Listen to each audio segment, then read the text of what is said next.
With Ramsey covering him, Taylor looking to throw, fires, end zone caught! What a catch! Justin Hunter with a touchdown!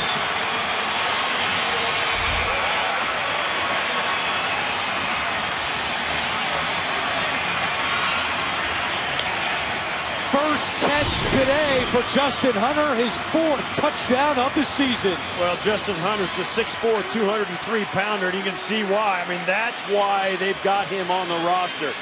He catches a lot of touches, and a high percentage of his catches are touchdowns, and that's the reason. Tyrod Taylor puts it up, and he goes way up and gets it. That is an outstanding catch, and exactly where Tyrod Taylor wanted to put that ball.